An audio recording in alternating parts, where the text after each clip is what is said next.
Hey guys, welcome to the Sports Dance Podcast. I'm Greg, and with me, not today, he's in New York, drinking his stars away, is James. Instead, don't worry, we had an election, ran the numbers, crunched everything, guy was a big hit in the NFL. Very surprising, didn't expect that. NHL came up huge out of nowhere, especially the Canadian vote, because we count that. We count that now. It's Dan Jewett, everybody. Hey, how's it going, guys? It's going all right. I was up late. I'm a little tired. Yeah, I feel you. It was a doozy last night. Yeah, I tried applying for citizenship in Canada. The website crashed right when I hit submit, so I don't know what sign that is for me. Yeah, it's okay. It's back up at 10 in the morning. So. Oh, I wish I knew that. I should have logged back on. I took it as a sign that I was supposed to stay. Yeah, Amy Schumer, Winnie Dunham, whoever the hell that is. See you later. Dude, but Bryan Cranston also said it. I like him. Yeah, well, Heisenberg. whatever. Hey, maybe he can really actually start a meth lab now in New Mexico. Who knows? Yeah, maybe. So, big surprise last night. If you didn't check the news or anything or social media, and you probably live in the woods like our friend Zach, you probably know that Donald Trump, landslide victory, I would actually almost say. Pretty big win. I mean, he won the Electoral College, but wasn't the popular vote still in Hillary's favor? Yeah, I was just talking about strictly electoral, just because he's like, I think if he wins, Michigan still has to somehow be given away.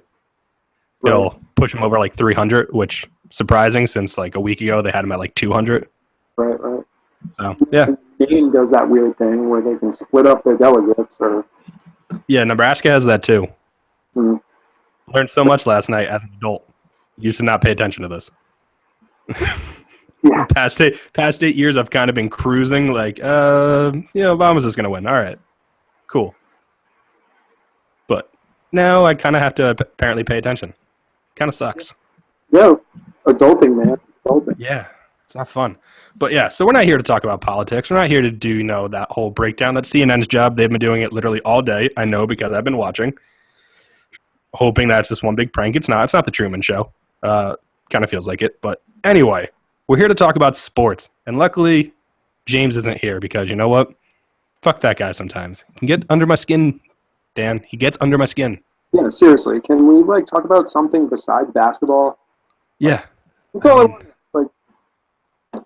40 minutes. 40 minutes on basketball he would take if he could. All about Al Horford and his concussions too, probably, just because, why not? Why not talk about mush brains? Yeah. But that's why we talk about the NFL. Some sports. But before we get into any of that, how you doing, Dan? I'm doing pretty well. Pretty excited to be on here. Just shotgunned a can of Red Bull, so I'm a little amped up. Wow. You shotgunned a can of Red Bull. Is that why I can see your heart beating out of your chest? Yeah, you know it, man. That's why James, he calls me the jackhammer. Yeah, that's true. That is true. That's a nickname that stuck, apparently. Yeah. That's where it came from. Yeah. I don't doubt it. I thought it came from other things, but yeah, moving on from that. Yeah, moving on from that. So how's life been outside of, your last guest appearance on here? Oh man, my last guest appearance, I'm not pleased with that. My predictions were all terrible. I think I won 1 for 4 or some shit. Yeah, it was pretty bad. I'm not gonna lie, probably. Don't worry though. I think I've been 0 for 10 the past 2 weeks on my picks, so I'm pretty sucky.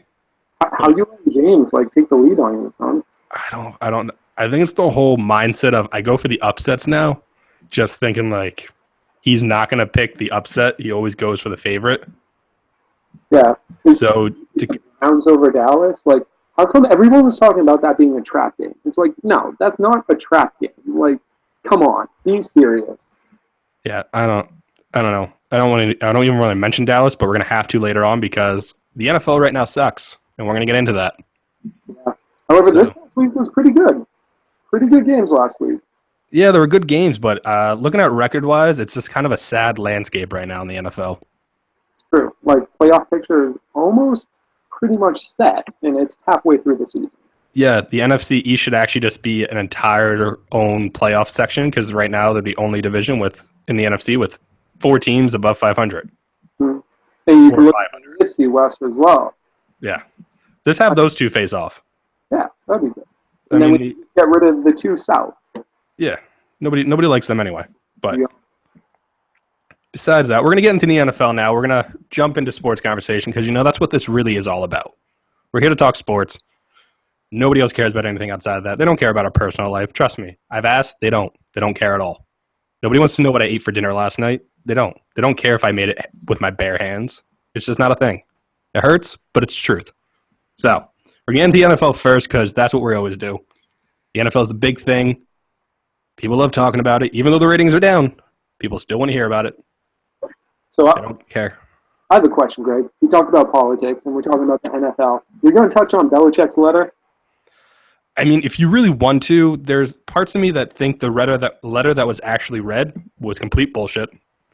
I think the letter was just basically, hey, Donald, good job with your election run so far. Congrats and best of luck. Yeah. I don't think it was like, you're beautiful. You're the most beautiful person in the world. I love you. You're great. Please have sex with me. Letter. Like, come on. As a Pats fan, what are your feelings on that Belichick letter? Did you think it was actually like legit? Yo, my feelings are keep the football out of politics and the politics out of football. How about that? Yeah, that's actually good. Let your lady handle everything for you like Tom Brady did. Yeah, exactly. Yeah, it's a good call. That's what they're around for, right? Yeah, that's exactly what they're around for, to tell you what to do and what to eat and what to wear. Exactly.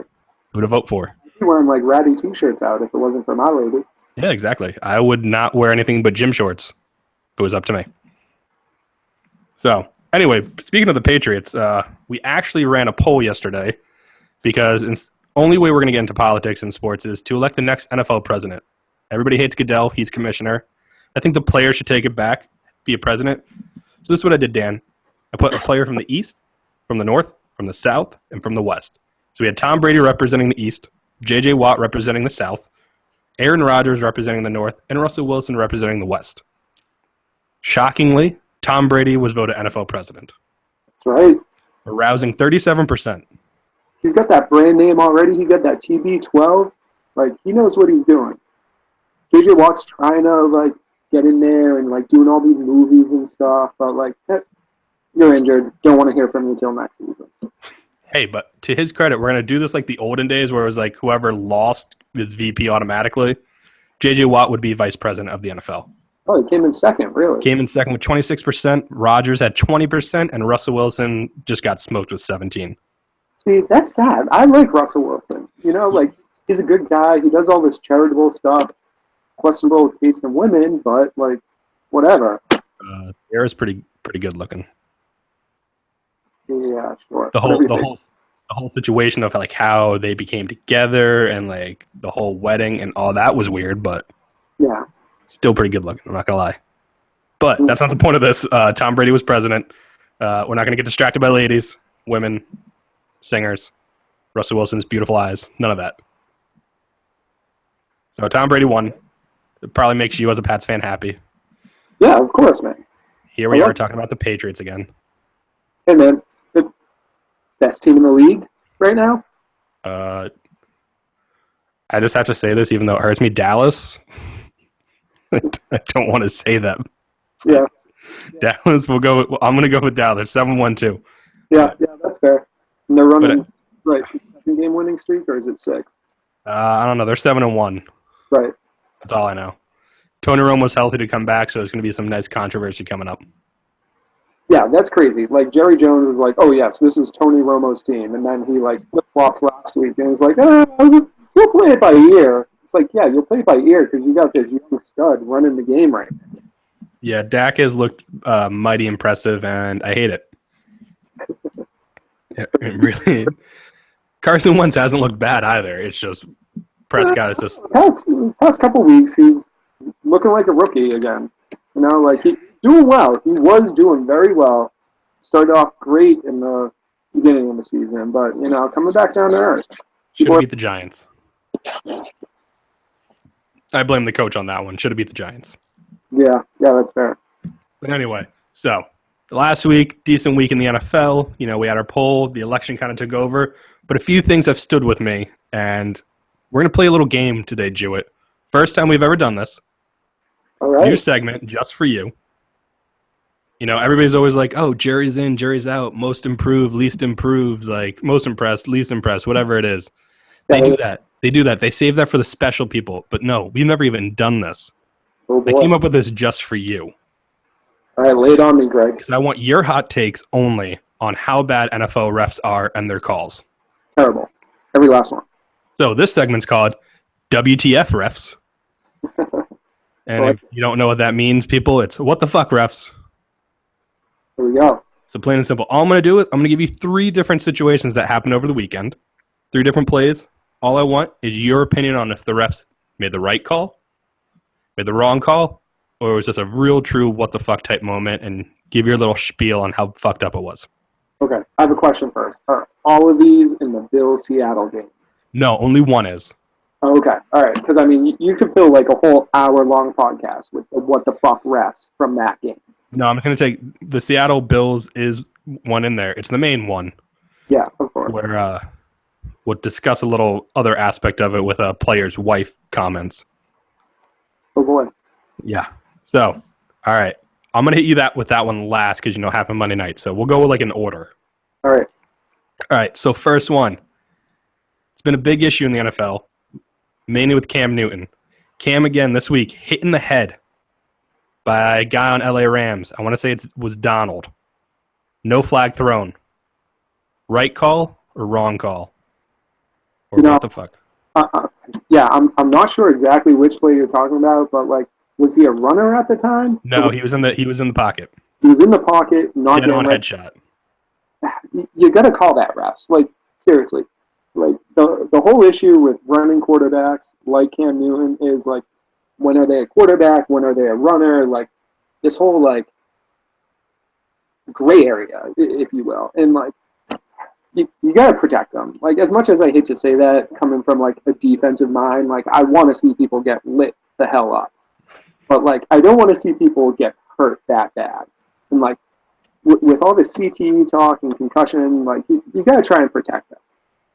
Yeah, I would say so. The WTF ref. Yeah, absolutely. Should have called that. All right, this one, I found this one kind of more so humorous than anything.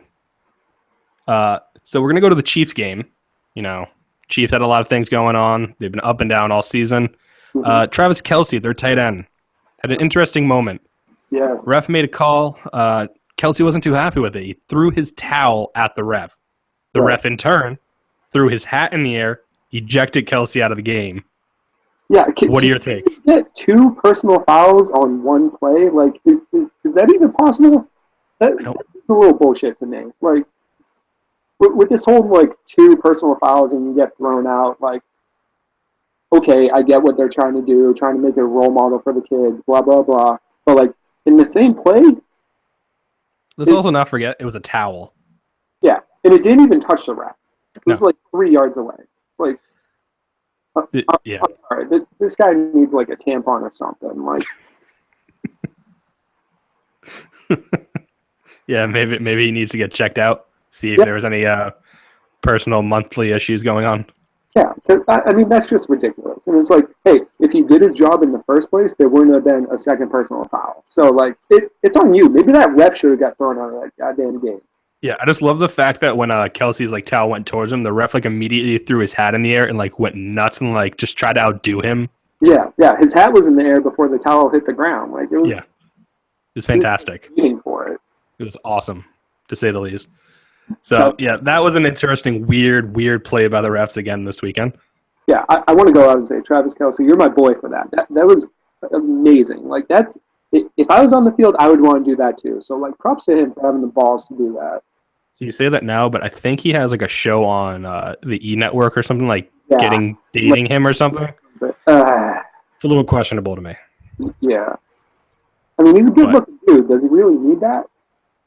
You would think not. Think not. But maybe Kansas City slim pickings. True. But all right, so the last one, the one you touched on at the beginning, we all know the play I'm talking about. Bills, Seahawks, Monday Night Football. Richard Sherman comes off the line, offsides, clearly. Gets in the way of Dan Carpenter, the kicker for the Bills, hits him. People think it looks dirty. Refs do nothing about it. Richard Sherman goes on basically to taunt the Bills sideline and say, I understand the rules better than you do. Mm-hmm. Should the refs have made a call there? Should they not have made a call? Did they do the right thing? Did they fuck it up completely? I mean, there's a bunch of steps to this one. So, like, going at it first, yes, he was offsides. That is not a dead ball play. Aaron Rodgers does this all the time. He draws the defense offside and gets a free play. Good reference. Thank you. That's the rule, so you have to play by that. It was not a dead ball, so he was, like, okay to continue through. He hit the ball first, which, according to the rule books, and, like, I've heard, like, many people talk about this, so I'm just going off of what I heard coming out of the rule book, is if you hit the ball, it's not, if you hit the ball as or before you're hitting the leg of the kicker, it is not a personal foul. And, like, the slow-mo showed that he reached out and, like, grabbed the ball, like, swatted out the ball and tipped it. So, like, it's kind of a good no call there. I'm okay with that. The taunting, though, that's a little ridiculous. Yeah, probably could have gotten a flag for the taunting. Didn't get one. Probably agree with you. Probably the right call. Just the backlash from it, though, kind of amazing. And then continuing on with that play, the kicker, like, hammed it up. Like, that's what they're taught to do. Yeah, faked an injury. But then it's like, oh, they get a re-kick, not allowed to go on the field because they were out of timeouts. Like, this whole situation was a debacle. Yeah. When they finally get up there, this is where the refs really piss me off. It's like, okay, they're standing over the ball and, like, start the clock. But the one ref is still standing over the ball. It's like, dude, get out of the way. So, like, when the refs try to slow down the hurry up. But to make matters worse with this whole situation, Dan Carpenter's wife did not have some nice words to say on Twitter because, you know, that's the best place to show your emotions. She showed a picture of a device that goes on animals, particularly males, that does some things to their areas of what really truly makes them male, and says men that can't control their rage should be treated like animals, basically. And it was something along that line in the tweet. I don't have it right in front of me. I probably should, but whatever.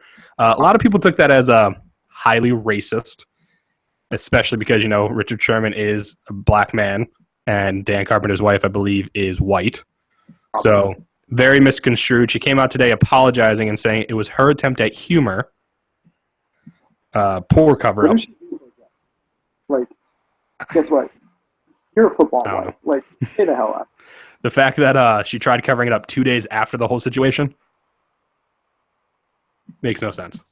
Yeah, I don't know. Like, I believe maybe she wasn't trying to, like, be racist. Like, that's maybe a bit, like, hard, but, like, yeah, I guess I'll give her that. Yeah. But, yeah, so that was, that made it all just way worse than, in general, just a bad situation. But I just got one more thing to say about this game in Seattle. Is there something particularly odd about being in Seattle that refs just shit themselves? Right? They have blown 4 games in, like, 2 years, refs at the link. Which I think they've all been primetime games, too. Yeah, but, like, I think they're usually, like, highlighted games. Yeah, it's ridiculous. This is why the NFL needs, like, full-time refs. Stop with this part-time ref BS. And, like, guess what? You're, like, a $13 billion company. Like, get some real refs out there where that's their job. If I was as bad at my job as these refs are at theirs, like, I'd be fired after 2 days. But these fuckers have a job for, like, years. It's ludicrous.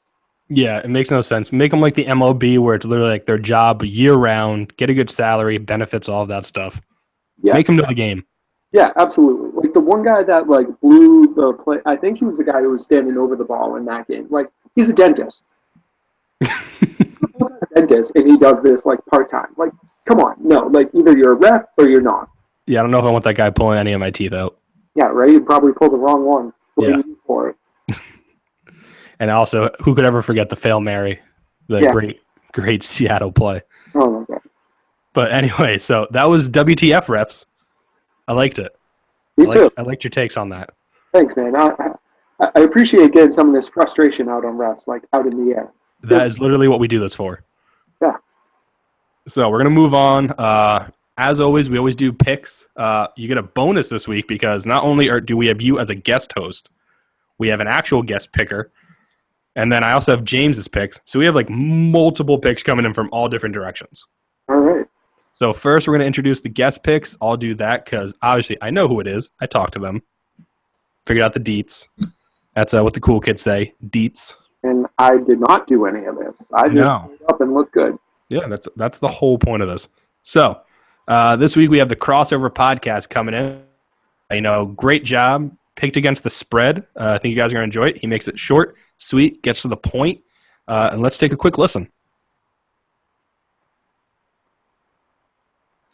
All right, good stuff. I like that. I liked it. Short and simple. Awesome. Yeah. Thanks, guy. Yeah, that was really good. Crossover podcast. Check them out. You can find them on Twitter. Type in the crossover podcast. I forget the actual Twitter name. I can look that up really fast because, technology. That's what it's here for. You can find him at M Pierce, Pearce6. So that's crossover MPEARCE6. All right. So now we're going to get into our own personal picks.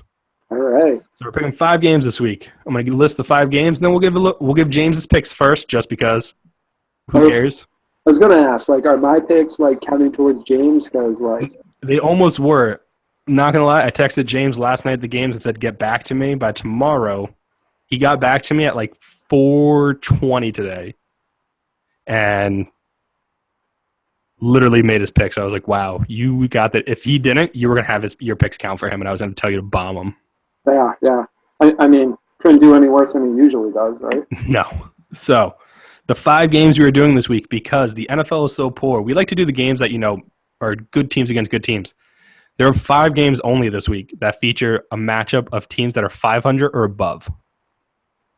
Wow, that's crazy. Yeah, this is sad. That's what I mean. The NFL poor product right now.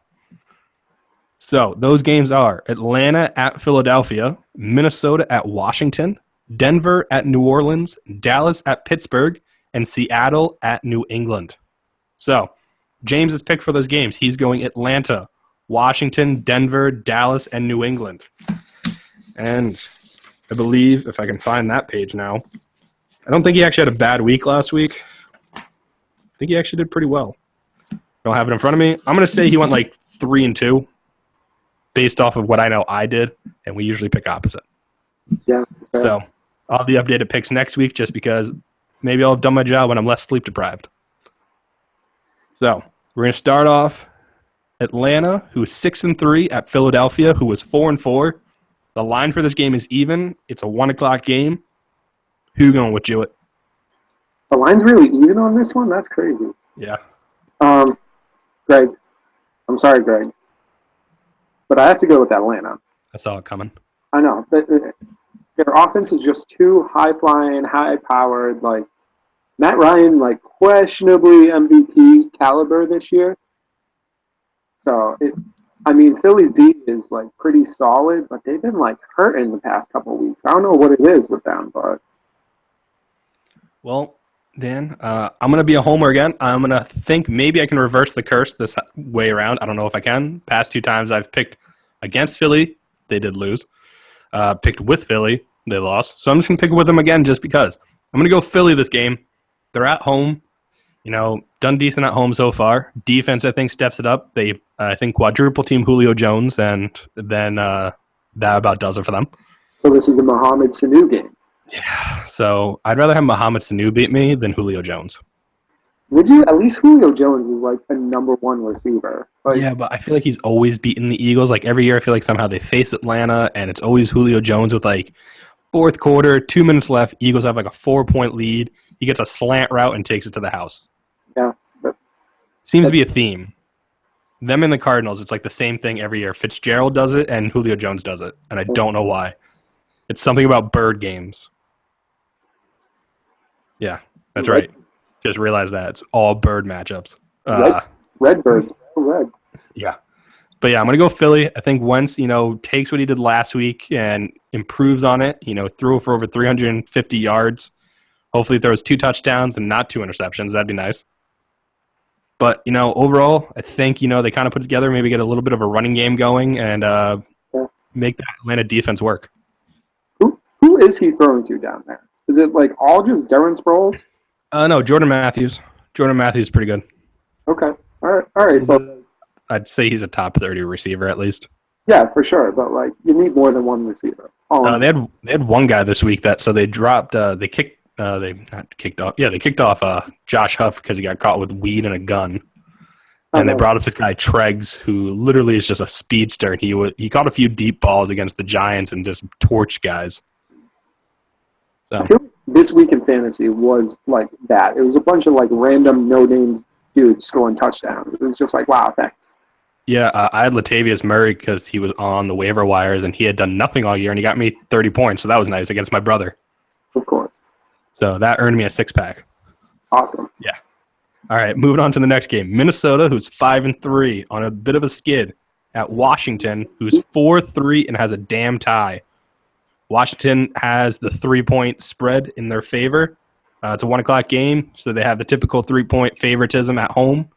Mm-hmm. What are your thoughts? This is tough. Like, I was a big fan of Minnesota in the beginning. Their defense was like stout, like top defense, and they just like forgot how to play or something, man. Like they're hurting. But I mean, Washington, it's still Washington. Like, even though it's like in Washington, I'm gonna have to go with Minnesota. You know, like I hope Stephon Diggs just like lights it up. You know, last week he had something like 14 receptions for 86 yards. Like, that's ridiculous. Let's get 14 receptions for like 170 yards. That would be nice. Throwing a touchdown. I think that makes Minnesota top the Redskins. All right, yeah, I'm going to agree with you. I'm going Minnesota. I think their defense, steps it up. They had a rough week against Detroit going into overtime. That Golden Tate winning touchdown was weird, how he, like, dodged tackle, like, tiptoed on the sideline, stepped backwards, like, into the field. It was just odd in general. But I think they bounced back. It's like it's Golden Tate. Like, yeah, he was playing like he was Megatron out there. Like, exactly. Golden Tate. But yeah, I'm going to go Minnesota too. I agree with you, most everything you said. I still think Sam Bradford has a noodle arm, but it's a noodle arm that gets it done this week.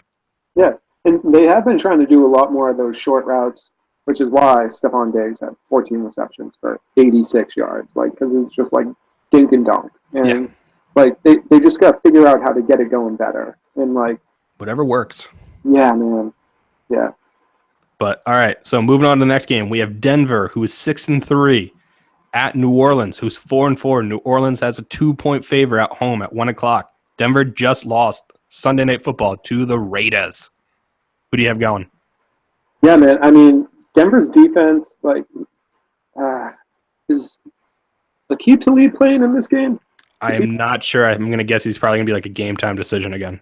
I mean, that's the deal breaker right there. If he plays, I'm giving the win to Denver because as like great as New Orleans' offense is with Drew Brees under there, like Denver's defense is no joke, and New Orleans' defense is just terrible. So even like Trevor Siemian can throw all over them, right? So yeah.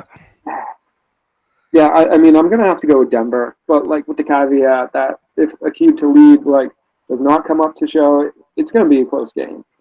Do you want me to put you as Denver only if Talib plays? Nah, just put me down as Denver. All right. I was gonna say I'll give you that little space if you really need it. I mean, it is at New Orleans, and they play a lot better at their home. Yeah, all right, Denver only if Talib plays. Okay, Denver. I'll put that in hyphens. Only if Talib plays. Make sure. All right, I'm going to go Denver no matter if Talib plays or not, just because, as we've talked about, New Orleans defense, horrible. If Laurinaitis isn't playing again, that's another big piece on their defense that they don't have. Their cornerbacks are literally grocery bag boys that they found at the supermarket down the street. Probably a beignet chef in like the corner of one of their restaurants just cooking things up. And they're like, hey, you can handle hot things. What about a football? And he's like, I don't know, maybe. So their defense is just trash. Somehow they're making it competitive in the NFC South. I don't know how.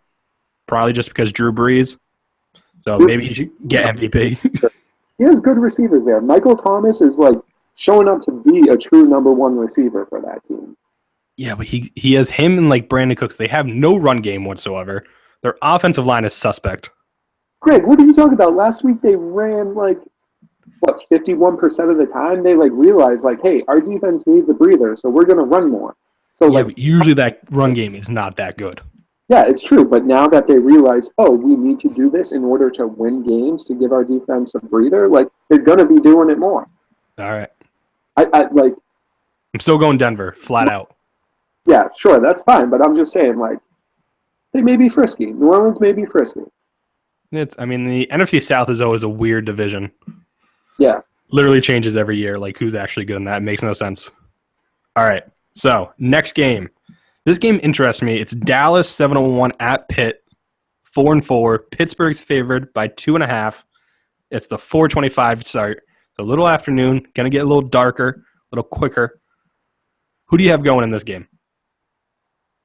I mean, maybe Big Ben's healthy in this game. Maybe. Like, who really knows? That guy just hams up every injury. He gets a splinter and he's like, oh, I'm going to be out for 3 weeks, and then comes back the next day. It's like, yeah, no shit.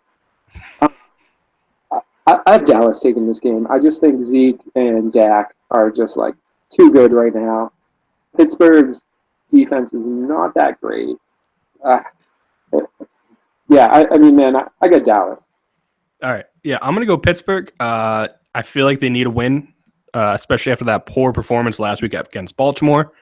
Big Ben, I think, another extra week of reps after being out a few weeks. A little rusty last week. Took him to the second half to get Antonio Brown going. Thank God he did, because I have him on my one fantasy team, and I needed those points. But I also just need this because I need Dallas to lose. Plain and simple. I'm just looking for them to lose. Not to get Tony Romo back, but just in general, knock them down a peg. Make them question themselves a little bit. Cause that controversy to stir up. Get in Jerry Jones' head. Being like, maybe I should put Tony Romo back in. Let's see. So that's really the only reason.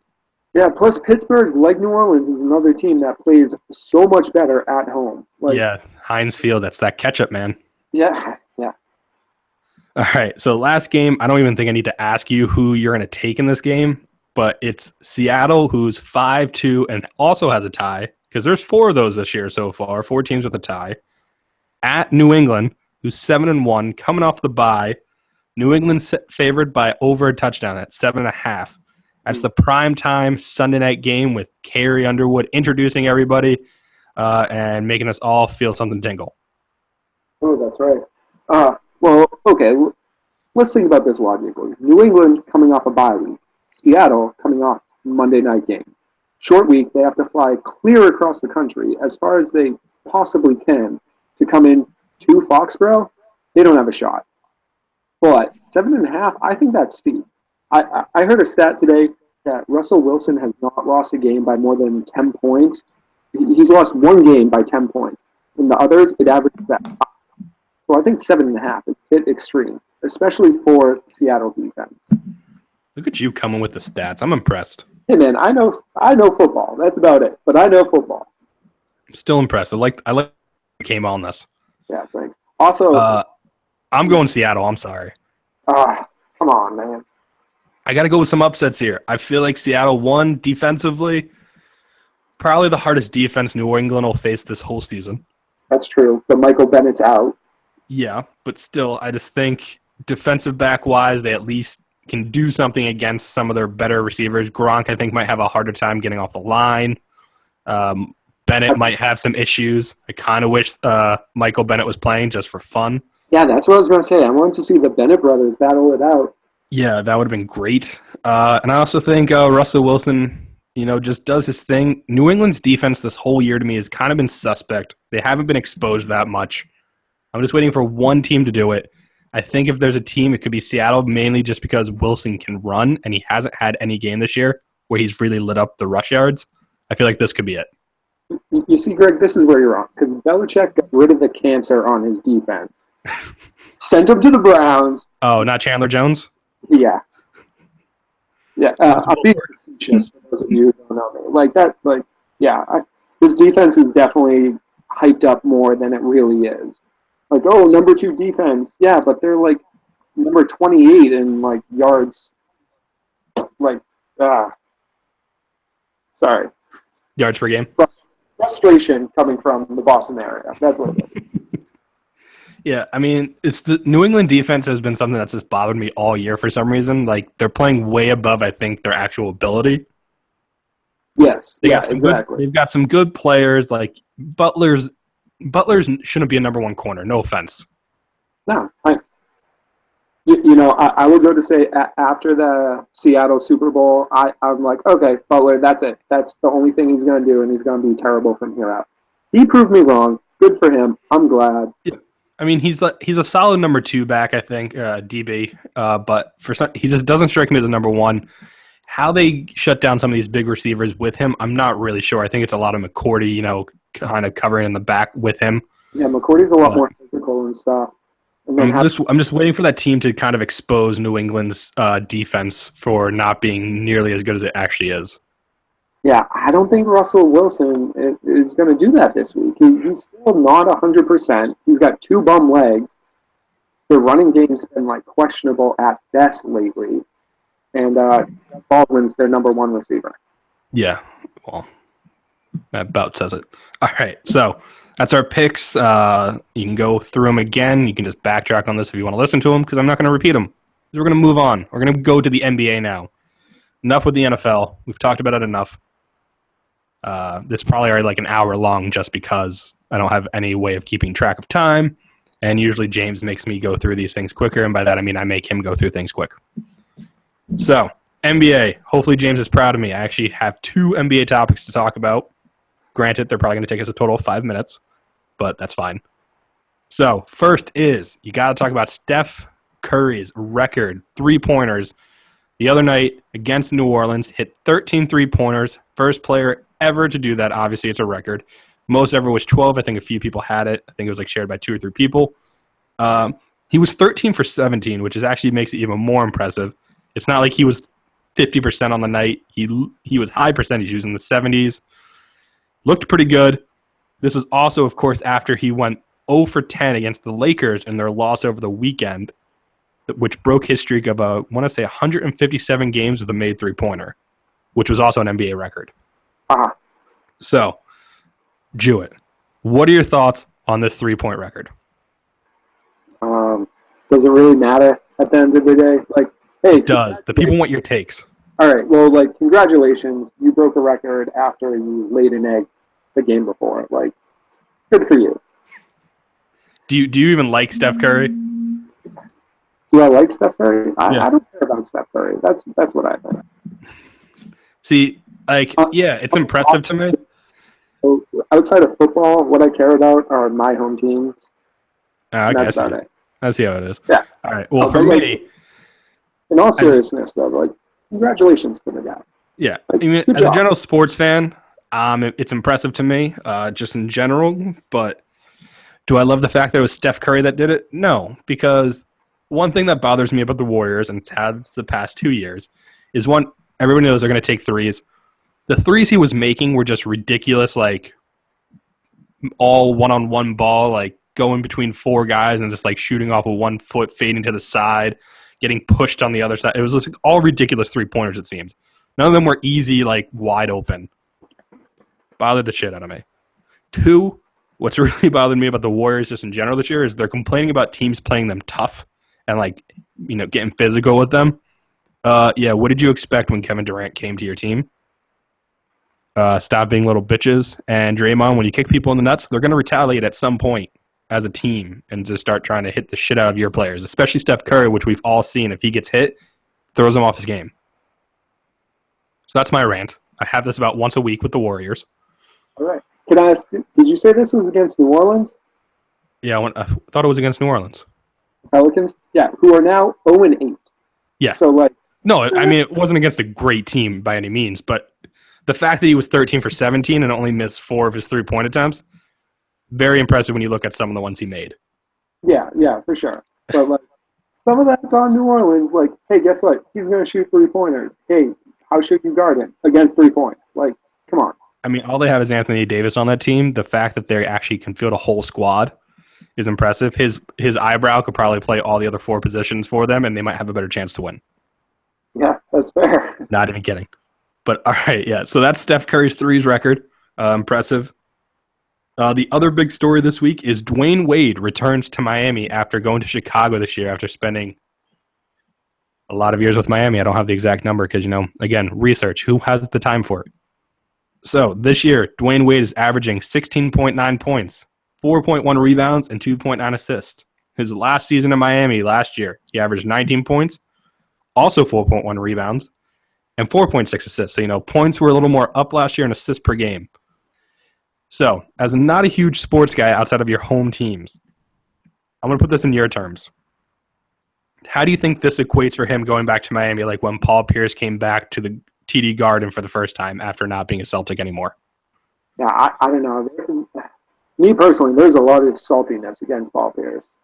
Like how are you going to leave? Like, you've been here the whole time. You got the trophy with us. But, I mean, Dwayne Wade, they've had a lot of superstars come through there. I mean, I'm sure it's not going to be, like, super warm welcoming, right? Probably not. Apparently, he and Pat Riley haven't talked since he left for Chicago, and he even said if he sees them at all in the arena, he doesn't even know if he'll say hi to them. Wow. So there's some chippiness there. I mean, obviously, he went up more money. He felt he deserved it. A lot of people probably actually felt, right, yeah, he might be old, but give him his golden parachute. Kobe got it for everything he did for the Lakers. Dwayne kind of deserves it for everything he did for the Heat, putting them on the map and literally being the star that got drafted onto that team and made them who they were over the past 10, 15 years. Yeah, that's very true. So, it's going to be interesting. I think he gets a somewhat happy, people understanding why he left kind of ovation. They'll probably play a video or something for him. It'll be nice. But I'm sure after a few baskets against them, especially if the Bulls are, pulling away, the boos are going to get a little louder and louder. Oh, yeah. But, of course, they're going to get louder as the game goes on because that's when Miami Heat fans show up anyway. Figured out how to say that. Yep. But, yeah, so those are NBA discussions. I liked it because I don't have to listen to James's mass knowledge of basketball. We can fly right through it. Yeah, seriously. Like, it's impressive, though. Listening somewhere, that's how it's done. I mean, I got to say, he does have an impressive amount of knowledge for NBA. I do let him take the lead in that, especially because it's just like, it's like Stephen Hawking NBA knowledge. Right, yeah, it's true. He's just able to walk around. Oh, that's what we're going to do? We're going to... Yes. Good job. All right. So we'll move on to NCAA. Yeah, we're gonna go to college football right now. So last week, college football rankings came out. We had Bama number 1, Clemson number 2, and Michigan all the same after this past weekend. The big change was Texas A&M, who was put in at number 4 at 7-1, went down to Mississippi State, getting some of that Dak Prescott magic. So the big upset there. So Washington, who was undefeated, still is, moves into that number 4 slot. And then you have Ohio State at number 5 and Louisville at number 6. So I know you're not a big college football guy. You said this before. I gave you a day to prepare. Do you have any thoughts on this at all? Do you want just my hot take sports stance? Because I can give you that. Yeah, I'd love it. All right, let's go through ranked number 1, Alabama. War Eagle. Forget Alabama. All right. Clemson. I have a very personal vendetta against Clemson. You do hate Clemson. Oh my God. When I did watch college football, BC fan. Grew up in the Boston area. Of course, that's what I watched. I was like 14, and Clemson fleeced BC and knocked them out of the playoffs or something like that. And I've held on to this vendetta for over a decade, and it will never end. It's very much like my personal vendetta against the Green Bay Packers for beating the Patriots in the Super Bowl in '97. You've won 4 since, right? Hey, I don't care. We haven't beat the Packers in the Super Bowl yet. Then we'll be number 3, Michigan. Not mad at that. Harbaugh. I like Harbaugh, and Michigan Mike will be happy to hear this. But all right, I'm on board with Michigan. You're a fan of the khakis. I get it. Yeah. Oh man, I wear khakis every day. I love my khakis. Do you bring a baseball glove to baseball games? I don't go to baseball games, Greg. Yeah, there you go. That's the answer. You're not like Harbaugh then at all. He goes to games prepared with a glove like a kid. And drinks steak, like $100 steaks with glasses of milk. What's wrong with that? It's weird in a fancy restaurant. No. Steak is great. Milk is great. 2 of them together, greater than great. Yeah, Oh, this is the last time you're guest hosting. All right. What about Washington? Do you have any care about the Huskies? no, like I forgot. Like I forgot they were a team, man. Like, Most people did until this year. huh? Most people forgot they were a team until this year. I know. Like, good for them. All right, and then Ohio State and Louisville rounded out. That's not surprising, really. So with these top four, the last big games on their schedules, as you said, you want War Eagle. Auburn's the last big matchup for Bama because they have Iron Bowl. a shitty Division III team next week because that's what they always do because they're Bama and they're like, well, we play such a hard schedule in the SEC. We deserve two crappy teams to face in 1 year to blow out. Pisses me off every year. Yeah. It just makes me angry. Clemson, probably biggest game they have left is whoever they face in the ACC championship. They should win. Michigan's last big game is Ohio State. So obviously between them, number 3, and Ohio State, number 5, that probably decides who's in the top 4. And then Washington, I think this has the Pac-12 championship to get through. I don't know who's going to come out on the other side because it's just a bad division this year. And then Lamar Jackson is just doing Lamar Jackson things. Probably will win the Heisman. Won't probably make the college football top 4. So, He's in hot ones. I mean, the guy's phenomenal. He's like Michael Vick-esque. I mean, nobody can ever be Michael Vick. Right. But he's just as impressive. He can run. He can throw. Definitely probably has a better arm than Vick, but probably should be the Heisman winner. Favorite, has been all year. But Louisville, I think, just misses making the top 4. I think they probably end up like number 5. So what's your projection right now, 1 through 4? Well, since I just really hate Alabama, I'm going to go anybody but them number 1. So I'll put Clemson number 1. I'm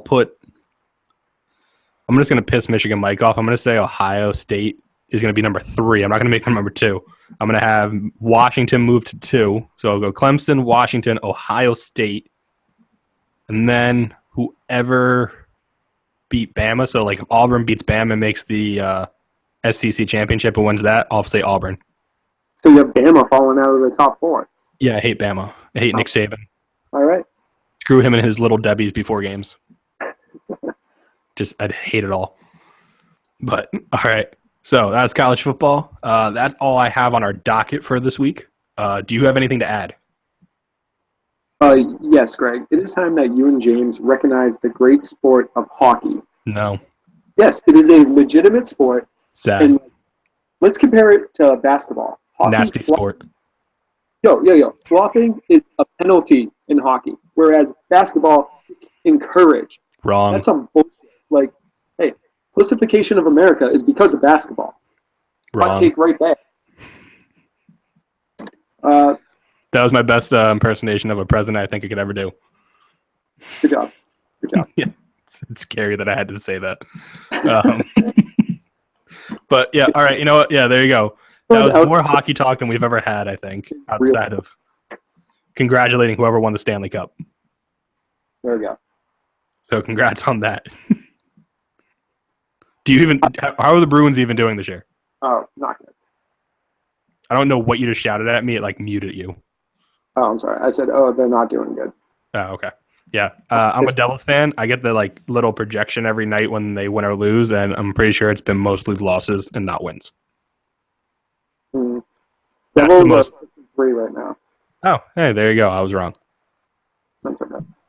But they have overtime losses, so basically 500. Yeah, basically, totally get what that means. 500? No, no, the overtime loss thing and everything, all that. But anyway, so you know what, Dan? Thank you for being our guest host. I want to thank all the production people. Steph in the back, great job with the sound work. Really good job. To Glenny, came in big with bringing in bagels and donuts. Hopefully you got some of them. Next time, I would like more variety of cream cheese. All right, well, I'll have to talk to Gina about that because, it's Gina and Glenny that handle that situation. All right. Something about the G's and food. I don't know what it is. But you know what? Camera guys, audio guys, hopefully you didn't screw things up, because if you did, heads are going to roll. So, you know what, Dan? Thanks again. Did you have a good time? I did. Can I just say one last thing? And this is going to go to James. It's Mrs. Steal Your Job right now. You better look out. I'm coming for him. Ooh, those are threatening words from Dan.